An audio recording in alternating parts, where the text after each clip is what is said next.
This is the Police Training HQ podcast. We are your headquarters for all things training and resources for Texas law enforcement.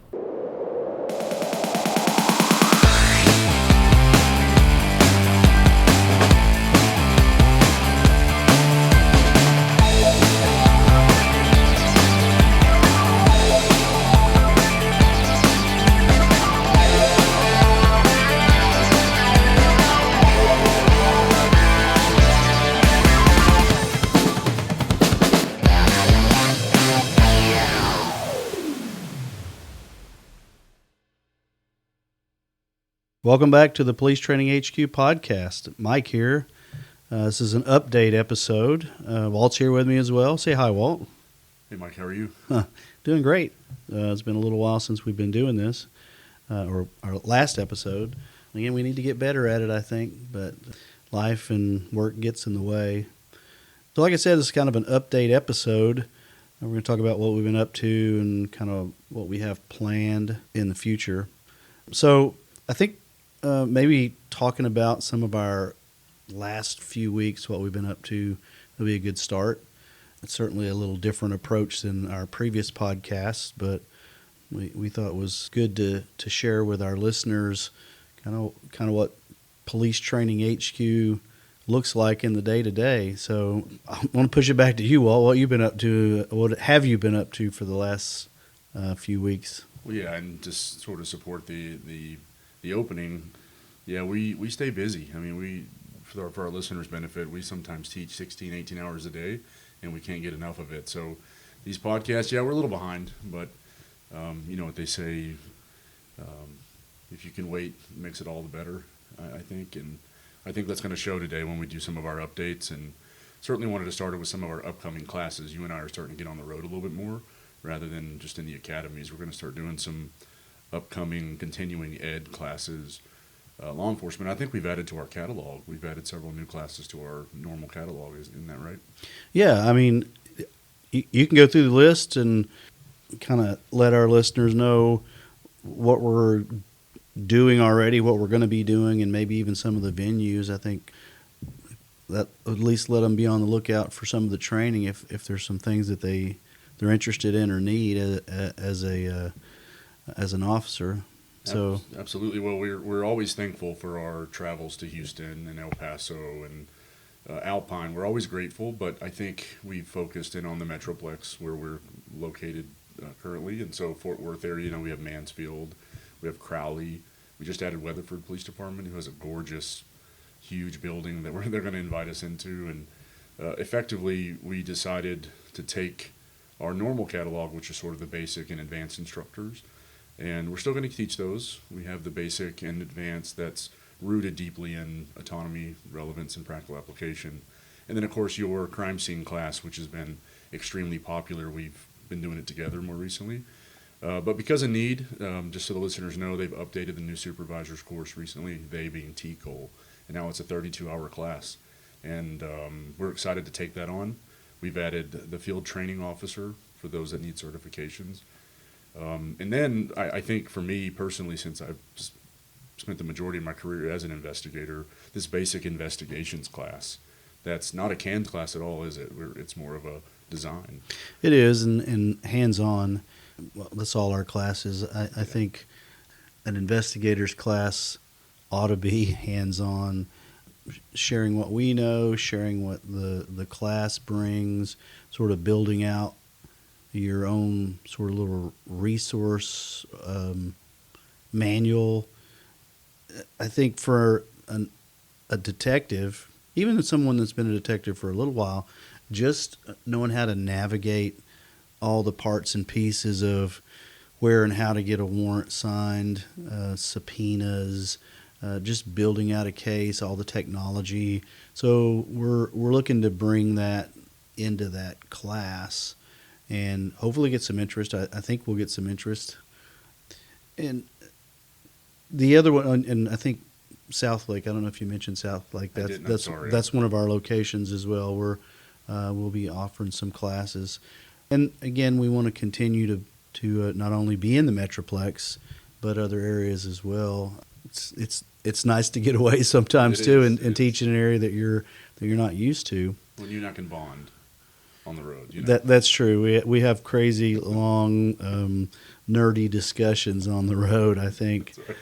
So I'm sure we'll have one here in September on the way to the TCOL conference. But That's exciting. but speaking of that, the TCOL conference, I know you forced me. I'm pretty sure it was a force. I don't remember it being voluntary. That you said you wanted us to present there, and I think you put in some paperwork that they were requiring.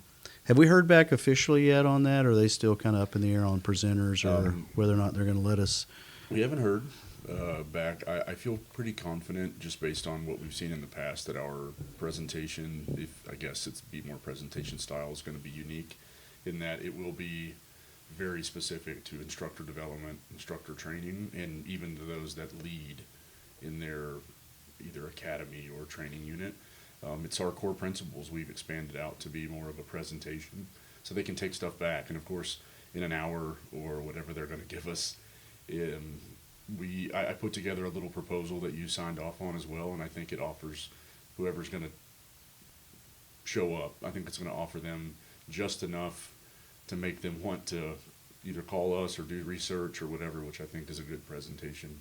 We should know something by May 30, and after that, they're gonna get us a formal lesson plan. We're gonna do how TCOL is about it.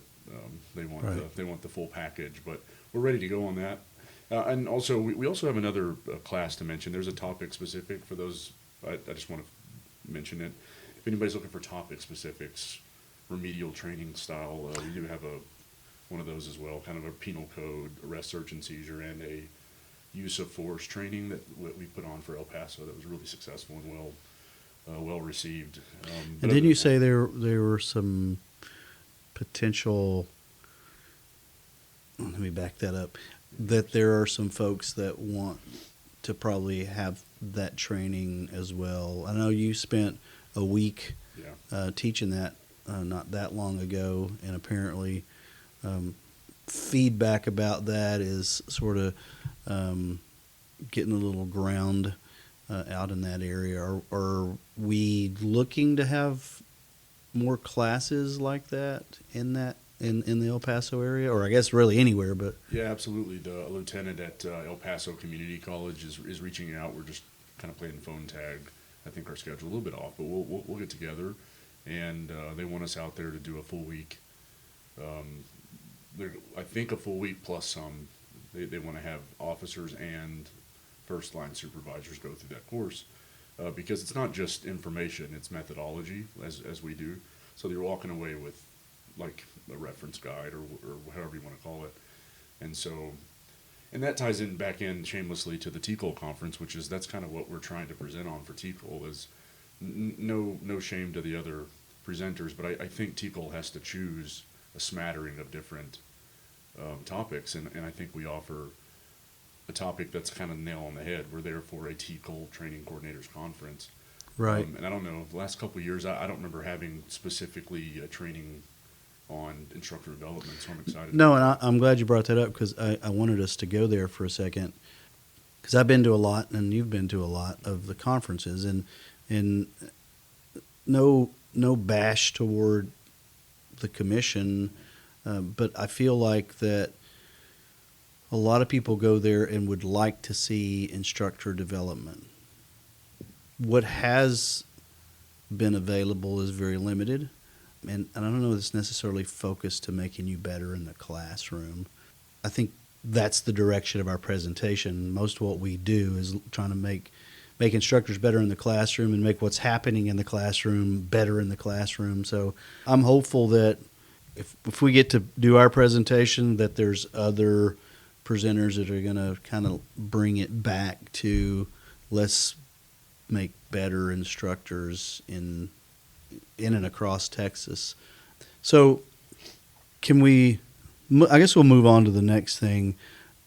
As far as some of our upcoming podcasts, and we'll come back to our brain science, and we'll come back to a lot of what we believe is important for instructors to know and to be doing in the classroom. How about some of the guests? And I'll let you kind of tackle that a little bit. I know, having former students or people that we know are really, really good in the classroom, we want to have those discussions. But who do you think we should have? And I know we have at least one guest lined up that hopefully folks would be interested to hear from. But could you kind of go down that path a little bit with listeners? Absolutely, yeah. So we have some former students, both in other academies and in the one that you and I work.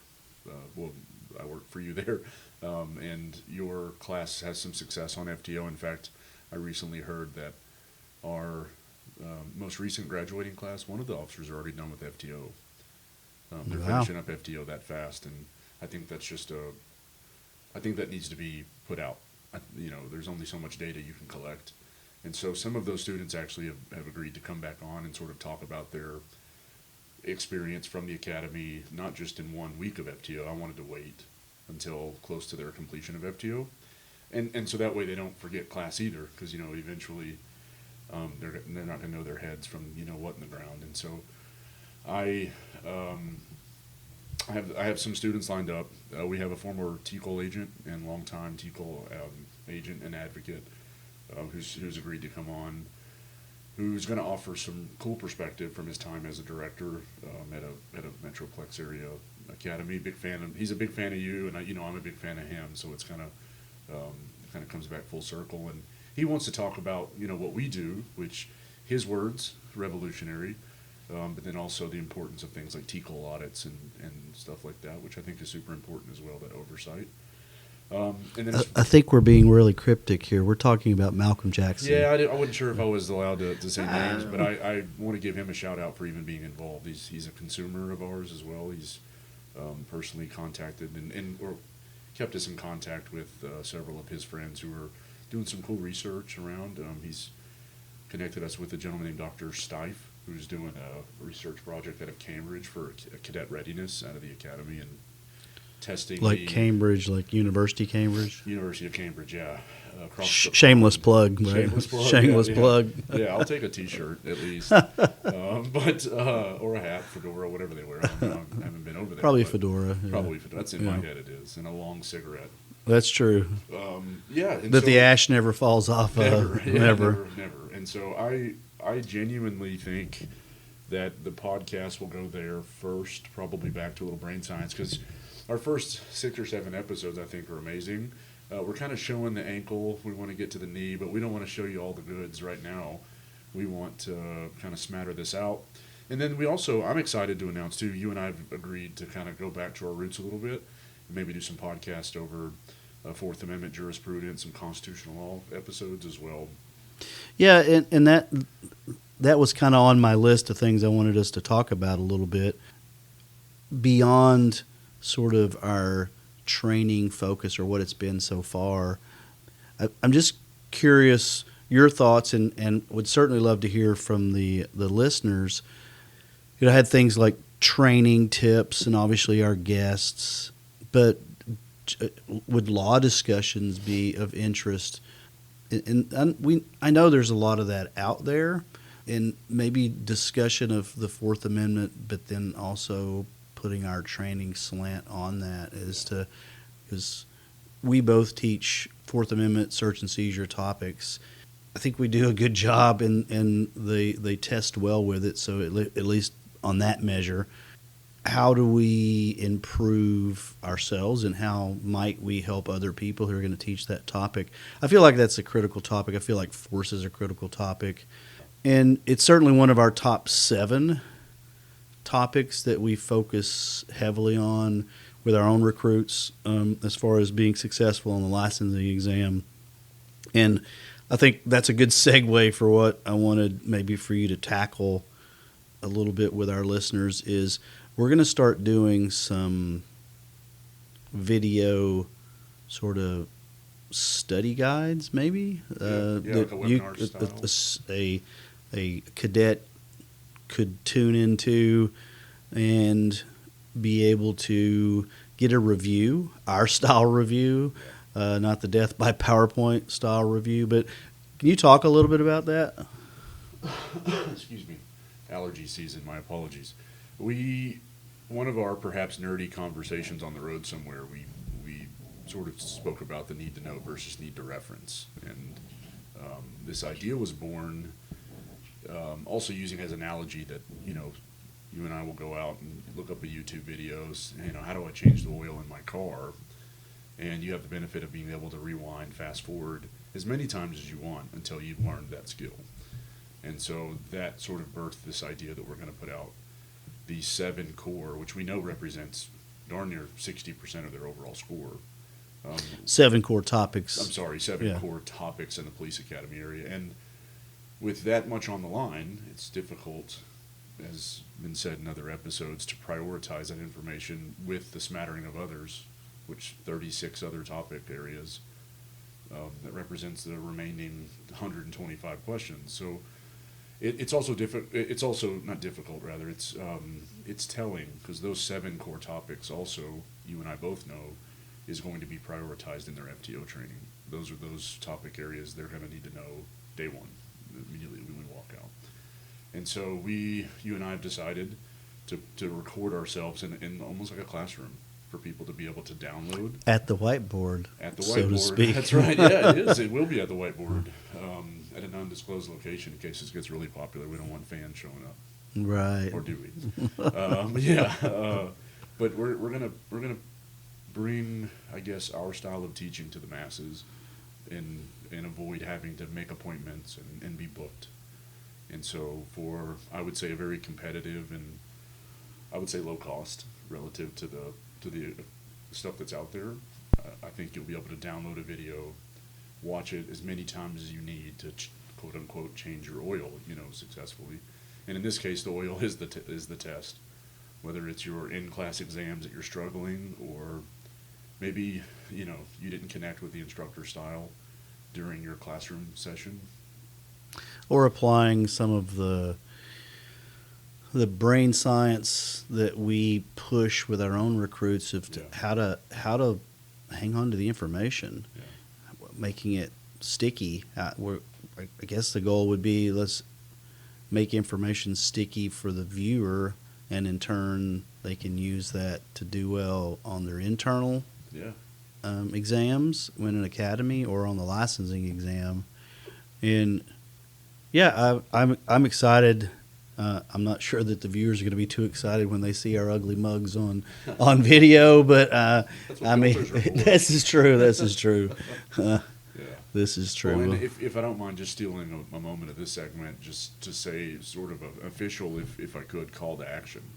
We have enough viewers to be effective that I'm asking those of you that will engage with us. Let us know what you would like to hear, whether it's law discussions or webinar, whatever it is.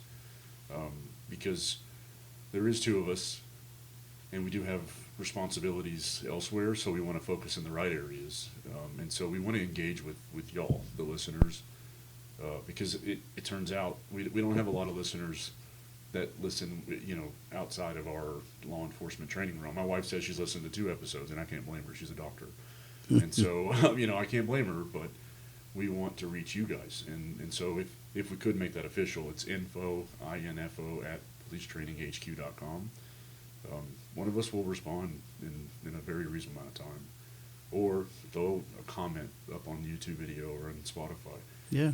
Something where we can get a hold of you. And if you represent an agency, just as a call to action, give us a call. We'll collaborate. Absolutely. And with YouTube, we have some videos on YouTube. We have some training shorts, what we kind of call Copcraft. We'll probably continue to do that. One of the goals with the podcast as well is that we have a video version of this. We're in that technology learning curve right now to make all that happen. That's certainly, I'll say it's not in the plans. It's in the works. We're just kind of creeping that way cautiously, so we don't step off into something that we don't have at least decent quality audio and video for our viewers. If you would, because I know before we went online with this, We're talking about doing some class shout outs to some of our recent classes. But before you do that, you said something before we got started that I thought was kind of cool. We start skills and report taking, gathering information, like literally day one in our academy, and they're practicing taking reports. You name the skill, we're probably practicing it throughout the academy. The challenge, and I don't know who came up with that challenge. You were talking about when one of the larger academies do scenarios, because most do at the end of their academy experience. I guess our group wants to go in and kind of show how they stack up to the larger academies, and then we've both taught and still do teach in larger academies, and I think they, for the most part, follow the traditional model of classroom PT, classroom PT, classroom PT, and skills are sort of pushed down, I think. I mean, that's at least my observation. You think our group would do well against the larger academies if we put them in a let's see who can handle the calls the best competition? Not to badmouth following that theme from earlier. Not to badmouth other academies or programs. Oh, not at all. But I don't think it would be close. I've had the benefit, since you've allowed me to sort of take some of these classes lead in the night, especially the nighttime. I've had the benefit of watching now 2 classes with our current model run it pretty. I mean, they'll tell you I'm kind of I put on my FTO hat. I'm kind of a hard ass, and so I don't abandon it just about for anything. And to their benefit, to their credit, for instance, a FTO showed up one night and wanted to talk to them about their agency and wanted to watch. And I put them in a really tough scenario where they had to navigate several problems, collect evidence, write reports, talk on the radio. I mean, sort of the same. And the FTO made the comment, man, they must be ready to graduate. And I had to tell them that it was, no, sir, they're 13 weeks in the academy. And that wasn't, one or two concepts. I mean, we're talking 20, 30, 40 concepts plus skills-based stuff. And so to shout them out, 15 and 16 of our those classes have done a really incredible job. They want to be involved in other scenarios because even now they're like, I wonder how other classes do it, and they want to be involved. And so if there are some listeners that run other academies, I'd love for them to invite us in to be a part of their final scenarios, and let's see if our model's working or not.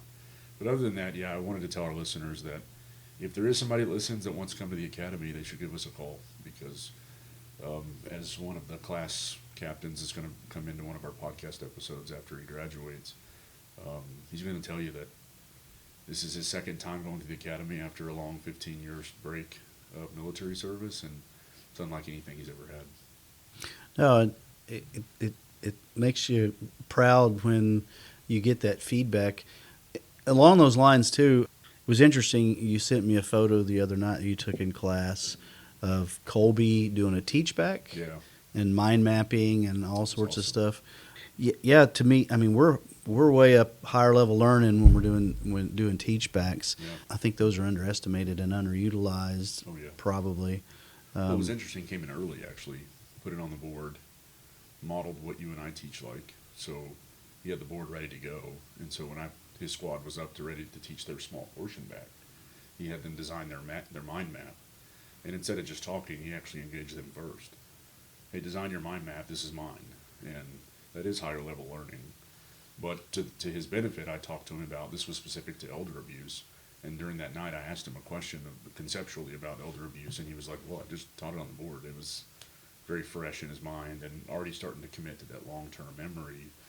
Because I don't give him just a night to do it. I give him a couple nights. You say that, I don't know that you would have the ability to do that if it wasn't in long-term memory. I don't think so either. I mean, if you're doing a teach back like in class in a single day, I don't think we're seeing the same thing as what I saw in that photo you sent me. No. The depth of that, and it just takes a little time. Yeah. Just it's just a different style, but anyway, we were, I guess we were not going to focus on teaching methodology tonight, but it always seems to creep into our conversation because we are nerds Yes. in that regard. Guilty. So, any other shout outs that you wanted to do? No, just thankful for all the opportunities we're getting. Thankful for the agencies we mentioned earlier. From my humble voice, to thank them for allowing us and adding us to their cadre and letting us provide at their place. I think that's a testament to what you and I have done previous to HQ, which built a great reputation. And so thank you to them. And thank you to all the other academies that invite us out, for the 1 week or 2 weekers. Well, even getting to go in and teach some of our normal topics in some of these other academies, I enjoy that. I think you're the same, that you enjoy that. Absolutely. We get to see different students, larger classes, just sort of a different approach to academy operations. Yeah. Not wrong, just different, and it gives us a point of comparison that kind of see how we're doing things and see how other academies are doing things. Absolutely. And can I steal 30 seconds? Something you'd asked me to remind you of. We're coming up on that time. August is going to be our TCOL cycle and unit transfer, and we talked about maybe a little consulting as well. So if there's training coordinators or academies that are having that pre-shuffle nerves before their audit, I think you and I would be happy to help there too for, again, affordable, I think very reasonably priced consulting work to help them get through their audits and stuff.